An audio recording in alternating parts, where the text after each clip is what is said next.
मैं और मेरा परिवार हमेशा जनता के साथ, जनता के सुख दुख में है और हमेशा रहेगा। ये सरकार नहीं चाहती है कि बच्चे भी पढ़ लिख कर आगे बढ़े, क्योंकि जवाब जो मंत्री जी का आया वो यही आया कि वहाँ आवश्यकता नहीं है। नहीं, बिल्कुल नहीं, मुझे नहीं लगता कि राह कठिन है, क्योंकि मेरा विश्वास जनता के ऊपर है। माननीय राष्ट्रीय अखिलेश यादव जी एक ऐसे नेता हैं जिनकी सोच बहुत दूरगामी है और समाजवादी पार्टी 2022 इसमें अपनी माननीय राष्ट्रीय अध्यक्ष अखिलेश यादव जी के नेतृत्व में सरकार बनाने जा रही है। 2022 के विधानसभा चुनाव का बिगुल बज चुका है और सभी प्रत्याशी, चाहे भाजपा के हों या समाजवादी पार्टी के जो प्रत्याशी घोषित हो चुके हैं, वो क्षेत्र में जाके अपने द्वारा किए गए विकास कार्यों को गिना रहे हैं। आज हम बात करते हैं संभल की असमोली विधानसभा, जो कि 2011 के बाद में अस्तित्व में आई और वहाँ से 2 बार की लगातार विधायक पिंकी यादव जी हमारे साथ हैं। उनसे पूछेंगे कि पिछले 5 साल में असमोली का कितना विकास हुआ और कहाँ विकास में कमी रह गई और इस बार किन मुद्दों को लेकर जनता के बीच जा रही हैं, और शायद ही और साथ ही जो कि बात की जा रही है कि समाजवादी पार्टी सत्ता में आ रही है, इसमें कितनी हकीकत है। हमारे साथ जो कि विधायक हैं असमोली की और प्रत्याशी भी दोबारा बनाया समाजवादी पार्टी ने, पिंकी जी, उनसे हम बात करेंगे। पिंकी जी, 5 साल में कितना असमोली का विकास हो पाया और कहाँ लगता है आपको कमी रह गई जो इस बार जनता के बीच जाकर आप बात कर रही हैं? 5 साल क्योंकि हम लोग विपक्ष में थे और विपक्ष में होने के साथ कहीं ना कहीं मौजूदा सरकार ने जो है हमारे पार्टी के एमएलएज के साथ पक्षपात की नीयत के साथ काम किया। केवल हम लोगों ने जो बहुत अधिक आवश्यकता वाले जैसे मुद्दे थे, हमारे यहाँ एक इंटर कॉलेज है जिसका पैसा अधूरा था शहबाजपुर कला में, मैंने उसके लिए कई बार पत्राचार भी किया माननीय मुख्यमंत्री जी से और कहा भी, लेकिन उसके बावजूद भी अभी तक वो अधूरा पड़ा है। हमारे यहाँ क्योंकि विपक्ष में, ऐसा मैंने कहा कि विपक्ष में होने की वजह से सिर्फ विधायक निधि ही केवल हमारे पास थी और उसमें भी 1 साल कोरोना में विधायक निधि जो है आपदा का समय था और उस समय हम लोगों को नहीं मिल पाई, तो जितना विकास हम विधायक निधि के तहत कर सकते थे वो हमने इस असमोली विधानसभा में करने का प्रयास किया। लेकिन फिर भी कहीं ना कहीं जो आवश्यकता थी, क्योंकि सिर्फ विधायक निधि के द्वारा ही हमारा क्षेत्र सबसे बड़ा है, ग्रामीण क्षेत्र है पूरा, और उसमें अभी भी सड़कों की और बहुत सारे शिक्षक संस्थानों की सब जगह की ज़रूरत है, जो हम कहीं ना कहीं अधूरा रहा इस सरकार में। और पूर्व में भी मेरे द्वारा जो मांगे इस सरकार के बनते, और पिछली सरकार में हम लोग जहां शुरुआत करना चाहते थे, एक कैला देवी मुजाहिदपुर में एक इंटर कॉलेज और डिग्री कॉलेज की मांग थी, जिसको माननीय राष्ट्रीय अध्यक्ष अखिलेश यादव जी ने अपनी जब सभा की थी उस दौरान घोषणा भी की कि सरकार बनेगी, लेकिन सरकार ना होने के बाद जब मैंने ये मुद्दा सदन में उठाया तो मुझे लगता है कहीं ना कहीं ये सरकार नहीं चाहती है कि बच्चे भी पढ़ लिख कर आगे बढ़े, क्योंकि जवाब जो मंत्री जी का आया वो यही आया कि वहाँ आवश्यकता नहीं है, जबकि बच्चियों के लिए बहुत ज़रूरी है। अभिभावक कहीं ना कहीं अपने आप में डर महसूस करते हैं यदि कहीं उन्हें दूर बच्चियों को भेजना पड़ता है, और अगर ये शिक्षण संस्थान अगर वहीं बन जाता तो ये दिक्कतों का सामना ना होता। अच्छा विधायक जी, जनता का कहना है कि जीतने के बाद विधायक जी मुरादाबाद चली जाती हैं, संभल में असमोली विधानसभा में कब से रहना शुरू करेंगे आप? अगर कहीं कोई ये कह रहा है, मैं हमेशा जनता के बीच रही हूँ। जब भी कभी भी कहीं कोई कार्यक्रम रहा, कहीं किसी ने अपने यहाँ सुख में दुख में मेरी जानकारी के तहत कोई बात आई, तो मैं हमेशा जनता के बीच में रही हूँ। ये कुछ चंद ऐसे लोग हैं जो कहीं ना कहीं कहते हैं कि मुरादाबाद, शायद आपको पता होगा कि मुरादाबाद में मेरा आवास तब बना था जब समाजवादी पार्टी जो है, हम लोगों का क्षेत्र यहीं से शुरू होता था, लेकिन बाद में जब सरकार बदली और जब ज़िले बदल गए तो कहीं ना कहीं ये लोगों को लग रहा है, लेकिन निरर्थक है। मैं अभी भी इससे पूर्व में असमोली में मैंने अपना एक कार्यालय खोला है जहाँ मैं हर बृहस्पतिवार को लोगों से मुलाकात करती थी, पर क्योंकि अब ये चुनाव का समय है और इतना समय नहीं है कि हम लोग वहाँ पे बैठ सकें, जनता के बीच में है, और मैं और मेरा परिवार हमेशा जनता के साथ, जनता के सुख दुख में है और हमेशा रहेगा। अच्छा विधायक जी, 10 साल में क्या आप असमोली को एक डिग्री कॉलेज और तहसील नहीं दे पाए?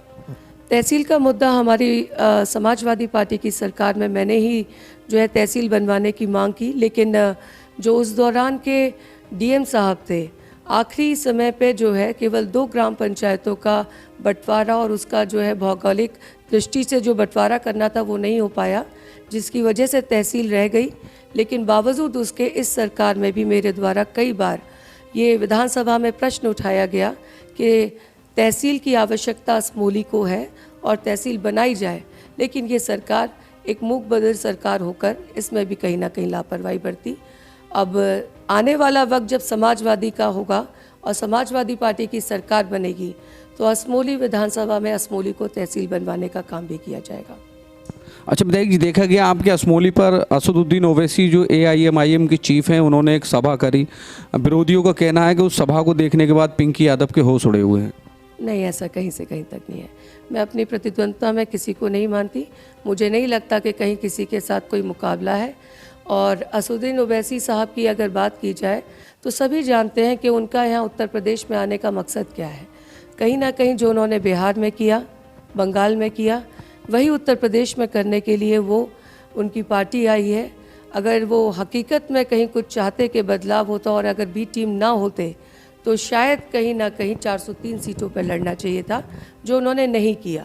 तो इसका जनता पे कहीं कोई असर नहीं है और ना ही मुझे इससे कहीं कोई फ़र्क पड़ता है। और मुझे पूर्ण विश्वास है कि असमोली विधानसभा की जनता का आशीर्वाद जैसे पहले 2 बार मेरे साथ रहा, पुनः मेरे साथ रहेगा और हम लोग यहाँ से जीत कर जाएंगे। कहीं ऐसा नहीं लग रहा है इस बार जो आपका कोर वोट है, यादव वोट, मुस्लिम वोट, वो झटक रहा है? क्योंकि कुछ जो कि भाजपा की तरफ कई बार योगी जी की सभाएं हुई, उसमें बहुत संख्या में यादव समाज के लोग नज़र आए और साथ ही असदुद्दीन ओवैसी अब सभाएं कर रहे हैं। तो क्या लग रहा है इस बार राह बहुत कठिन है? नहीं, बिल्कुल नहीं। मुझे नहीं लगता कि राह कठिन है, क्योंकि मेरा विश्वास जनता के ऊपर है और असमोली विधानसभा ने पहले से ही मन बना लिया है कि असमोली विधानसभा को अपना किस तरीका प्रतिनिधित्व करने वाला चुनना है। और मुझे पूर्ण विश्वास है कि हम फिर से यहाँ से जीत कर जाएंगे। और रही बात सभा की, जो योगी आदित्यनाथ जी ने की थी, वो भीड़ जो थी वो यादवों की पूरी भीड़ नहीं थी। और जहाँ की भीड़ थी वो सब जानते हैं कि गुन्नौर से, चंदौसी से, बिलारी से आसपास के लोगों को बुलाया गया था। और वहाँ पर भी शायद आपने अगर कहीं वो वीडियोस वायरल हुए जो देखे होंगे, वहाँ पे भी जो यादव बाहुल्य क्षेत्र कहा जाता है, वहाँ के यादवों ने साफ कहा था कि हम केवल हेलीकॉप्टर देखने और ये देखने आए हैं कि योगी जी क्या घोषणा करते हैं। तो ऐसा कहीं से कहीं तक नहीं है, ना तो यादव कहीं अलग है, ना मुस्लिम भाई हमारे कहीं अलग है, और बल्कि साथ साथ हमें हर जाति, हर बिरादरी, हर धर्म के लोगों का सहयोग मिल रहा है। अच्छा, आपकी पार्टी के अंदर भाजपा से लोग टूट कर आ रहे हैं, उन लोगों को आप पार्टी में भर्ती कर रहे हैं और उनको टिकट भी दे रहे हैं। तो क्या ये वो लोग हैं जो एंटी इनकन्वेंसिंग के चलते डरे हुए थे अपनी सीटों से, उनको आपने अपनी पार्टी के अंदर भर्ती कर लिया? इससे नुकसान हो गया, फ़ायदा होगा आपकी पार्टी? ये विषय राष्ट्रीय अध्यक्ष माननीय श्री अखिलेश यादव जी का है। ये हाईकमान को तय करना है कि किसको उन्हें पार्टी में लेना है और किसको किस तरीके का सहयोग देना है पार्टी को। और मुझे कहीं ऐसा नहीं महसूस होता कि क्योंकि जब कहीं पर भी कोई आप सरकार बनाने की सोचते हैं और जब सहयोग की बात आती है तो सभी के सहयोग से ही सीटें भी जीतती हैं और सभी के सहयोग से सरकार भी बनती है। तो ऐसा कहीं से कहीं तक नहीं है। और बहुत से ऐसे लोग हैं जो बहुजन समाज पार्टी से ताल्लुक़ रखते थे, बहुत से ऐसे लोग हैं जो कांग्रेस पार्टी से ताल्लुक़ रखते थे, आज समाजवादी पार्टी के साथ खड़े हुए हैं और समाजवादी पार्टी 2022 इसमें अपनी माननीय राष्ट्रीय अध्यक्ष अखिलेश यादव जी के नेतृत्व में सरकार बनाने जा रही है। विरोधी ये कह रहे हैं कि समाजवादी गवर्नमेंट अगर यूपी में आ गई तो गुंडागर्दी जो है चरम पर होगी। देखिए, विरोधियों का काम है कहना, लेकिन माननीय राष्ट्रीय अखिलेश यादव जी एक ऐसे नेता हैं जिनकी सोच बहुत दूरगामी है और वो हमेशा अनुशासन में स्वयं में भी रहते हैं।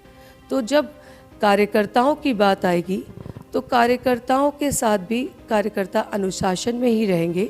कहीं कुछ ऐसा नहीं है कि जो लोग विरोधी हैं, मैंने कहा ना कि विरोधियों का काम है कहना, तो वो कहेंगे, लेकिन ऐसा नहीं है। समाजवादी पार्टी अपने आप में व्यवस्थित है और अनुशासन के साथ ही जो है, अगर सत्ता में हम लोग जब अब आने जा रहे हैं तो ये इन सब बातों का ख्याल रख के कहीं कुछ ऐसा नहीं, और ना ही पहले कभी ऐसा हुआ कि समाजवादी पार्टी के लोगों ने किसी को परेशान किया है। तीसरी बार हैट्रिक लगाने का आप दम भर रहे हैं, क्या लगता है इस बार क्या वायदे रहेंगे आपके और मुख्य वादे क्या होंगे जो आप अगर 5 साल विधायक बनते हैं तो उनको पूरा करेंगे? हमारे जो अधूरे कार्य इस 5 साल की भारतीय जनता पार्टी की सरकार में रह गए, जिन्हें हम करना चाहते थे, जैसे हम चाहते हैं कि डिग्री कॉलेजेस हमारे यहाँ और आएँ, जिससे हमारे क्षेत्र असमोली के बच्चे पढ़ लिख कर आगे बढ़े। हम चाहते हैं कि स्वास्थ्य सुविधाओं पर भी काम किया जाए, जिससे कि कुछ जगहों पर है, पर जहाँ जो अछूते रह गए हैं क्षेत्र, जहाँ आवश्यकता है कि स्वास्थ्य की सुविधाएं उस क्षेत्र के लिए हों, और मिनी स्टेडियम की बहुत मांग है, क्योंकि खेल के जगत में भी हमारे क्षेत्र के बच्चे बड़े आगे बढ़ रहे हैं। तो मैं चाहूँगी कि उन सब चीज़ों पर हम लोग काम करें, और जो अधूरे काम, चाहे वो मंडी का हो, तहसील का हो, और चाहे डिग्री कॉलेजेस का हो, उन सब पे काम करके, और कुछ, क्योंकि अब दिन ब दिन ज़रूरत पड़ती जाएगी बिजली की भी जो है, क्योंकि क्षेत्र बड़ा है, ग्रामीण है, तो हमारा काम उस पर भी होगा। हम चाहते हैं कि इसका असमोली विधानसभा का विकास इस तरीके का हो कि लोग देखें और कहें कि हाँ, ये एक उत्तम विधानसभा है। अच्छा, सर्वे जो दिखा रहे हैं कि आपको 5 साल और इंतजार करना पड़ा?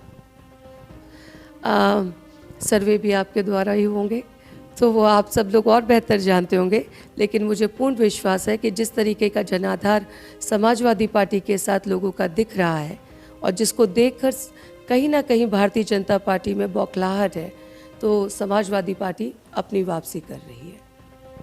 देखिए, ये थी असमोली से पिंकी यादव विधायक, और जैसा कि विधायक जी ने बताया कि जो अधूरे काम असमोली के अंदर रह गए उसके लिए जो जिम्मेदार है वो सत्तादल जिम्मेदार है, क्योंकि जो विधायक निधि से जो काम हो पाया पर सरकार की तरफ से कोई मदद नहीं मिल पाई, जिसके चलते असमोली का जिस स्तर से विकास होना था वो नहीं हो पाया। और साथ ही विधायक जी ने इस बात पर कहा है कि सरकार सत्ता में आने जा रही है समाजवादी पार्टी की, उसके बाद जो अधूरे काम हैं असमोली के वो किए जाएंगे। अब जनता तय करेगी कि इस बार पिंकी यादव तीसरी बार असमोली से हैट्रिक लगा पाती हैं या फिर सपने ही रह जाते हैं। अब ये आने वाला 10 मार्च बताएगा और पिंकी यादव जी की किस्मत का फैसला करेगा।